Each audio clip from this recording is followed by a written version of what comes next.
Hello everybody, I am Fuzzy Face. Welcome back to the Rebirth of ECW. Today we've got another episode of Hardcore TV coming up. Last time out, Sami Callihan went over Tommy Dreamer before the Sandman made the save after the match as OVE were beating him down. EC3, Dax Harwood and Cash Wheeler of the Revolt went over Eric Young and the Good Brothers in a 6-man tag. Chris Hero defeated the former Zack Ryder before Team Filthy attacked Hero and then Cardona fought them off. We had the tournament announcement for the ECW World title. That tournament will be kicking off on tonight's episode. We had the North over the Hart Foundation and the Battle of the Chokeslams. The Roof, the former Eric Rowan, went over Andrew Everett in the opening match. Wasn't a good match. They didn't seem to click, which is a little bit of a shame because I did want to maybe have a program between those two. But things have been thrown into a little bit of chaos here. We are running the showboat in Atlantic City tonight, which I think GCW have run there before, but anyway, we're going to get into the card straight off the bat. We've got the tournament coming up, and you may have seen we've got Bully Ray and Tommy Dreamer from the pre-booking screen, which is the only thing we have pre-booked for this show. It is one of the tournament matches in the title tournament, but we're going to jump straight into the show here. We have sold out the showboat in Atlantic City, 1,000 people. It is packed to the rafters, and in a pre-show bout, just to kick things off with a decent reaction from the crowd, but Subpart Wrestling, Zachary Wentz went over Johnny Swinger in 802 with a Gunko driver, just a pre-show bout to get the crowd heated up a little bit. Johnny Swinger, he doesn't have a talent picture because he's just been brought in for one night. Former ECW alumni in a tag team with Simon Diamond.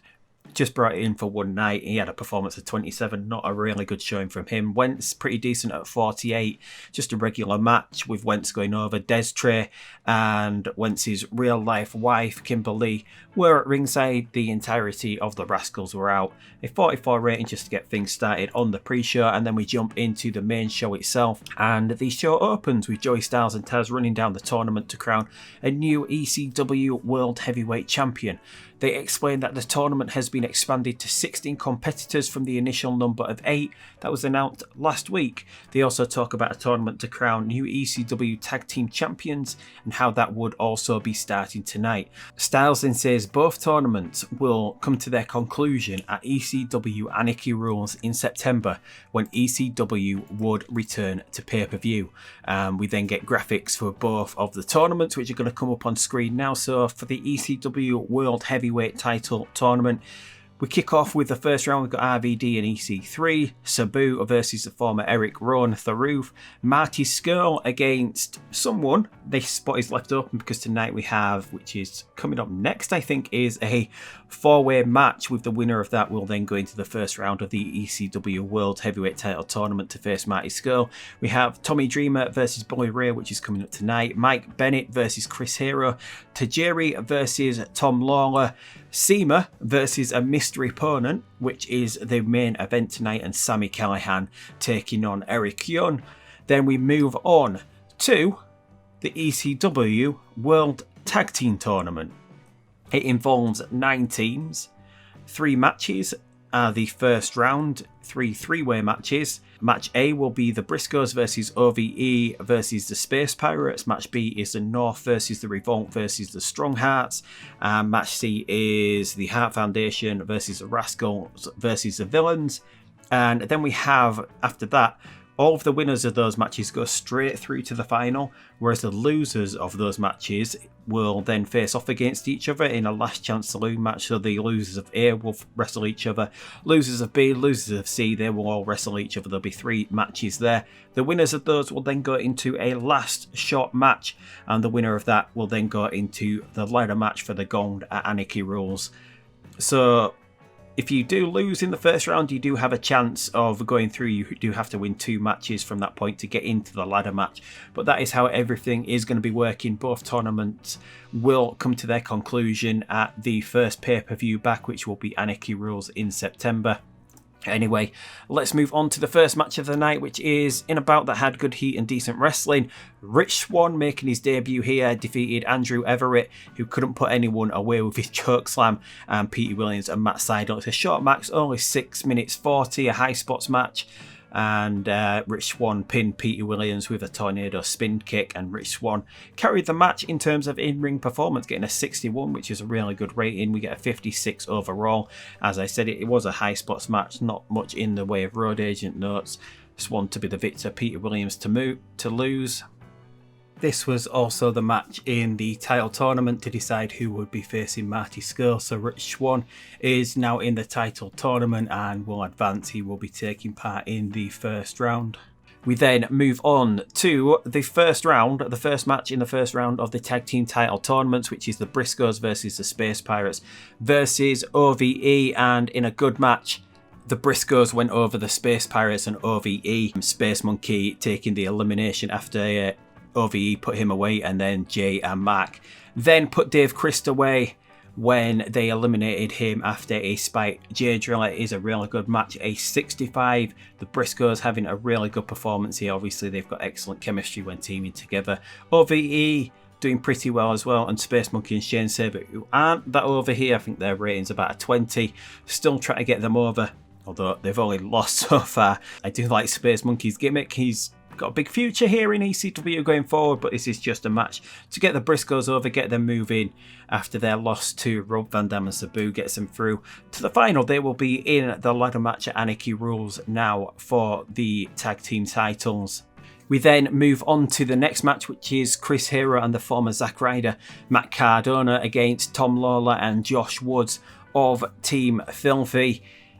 It's a match built on from last week where Team Filthy attacked Chris Hero, and then Matt Cardona then made the save. Hero challenged Tom Lawler to a match this week, and this match is a tag match, and Chris Hero goes over the team of Team Filthy when Hero pinned Josh Woods with the Hangman's Clutch Face Buster, and Josh Woods was the weak link here. He's not that over in this mod. He gets a 44. Hero does pretty decently with a 61. Tom Lawler, a really good 62. This match was really good with a 64. Gets the crowd hotter, which then moves us on to the angle following the match, which is Chris Hero dares Tom Lawler to get back in the ring after the match, but he wants no more of Chris Hero tonight, so Tom Lawler is just hightailing it. He's leaving.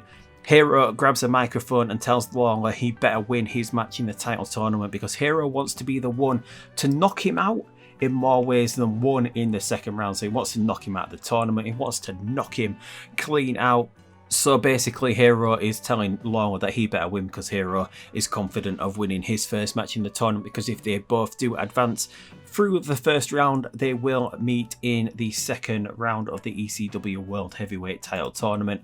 And speaking of the ECW World Heavyweight Title Tournament, we do have the first match in that tournament. It's a bout that had great heat and decent wrestling. It's Bully Ray going over Tommy Dreamer. Tommy Dreamer still feeling the effects of the beatdown from last week from OVE. This is just basically Bully Ray trying to put him away, and Tommy Dreamer not staying down, and Bully not really wanting to do that much damage to his own friend. Has to do it though. He puts him away with a bully bomb after telling him to stay down. He gets a 3 count in 7-11. It's a 58, not as good as the matches earlier on. I mean, Tommy is not getting that great of a rating at the moment, and Bully gets a 54. The announcing quality from Joey Styles and Taz lifts this match. It was a wild brawl as well around ringside. And then after the match, we get, as Bully is helping Tommy to his feet following the match, Mike Bennett, the man who beat Bully at the Rebirth, will be televised, hits the ring under orders from Maria Kanellis. Bennett takes Bully down and puts the boots in. Velvet Sky rushes out from the back and gets into a cat fight, a good old ECW cat fight with Maria, which distracts Bennett, allowing Tommy Dreamer to get back up, and it gives him time to get up and hit a DDT on Bennett. Dreamer then takes the place of Devon Dudley and whips Bennett into the ropes, and he and Bully hit Mike Bennett with a 3D. Segment rating gets a 57. Continues the Bully and the Queen storyline between Bennett and Maria and Bully and Velvet Sky. which then moves us on, and we get the huge debut coming up next. CIMA is in the ring awaiting his opponent in the title tournament tonight. His opponent turns out to be Rey Mysterio. Mysterio gets a big pop as he heads to the ring, slapping hands with fans for a somewhat dream match, as Joey Styles remarks that Rey and CIMA have never met one-on-one before. Rey Mysterio has debuted his Master of the 619 gimmick. He's got an initial rating of great, gets a 59 overall, and then we head into the match, which is a bout that had great heat, good wrestling. Rey Mysterio goes over CIMA to advance to the next round of the title tournament. It's pretty short. We can't go over 15 minutes. We can't really go too long with the product settings that we have. Matches do have to be kept at 50 minutes or under to have a decent rating, but Mysterio goes over with a 619 into a frog splash. He advances to the next round of the title tournament, where he will meet Sami Callihan or Eric Young, depending who wins that match. Mysterio gets a 62, CIMA gets a 51. The match got the crowd buzzing. It was set to steal the show, gets a 65 rating, and set to be open.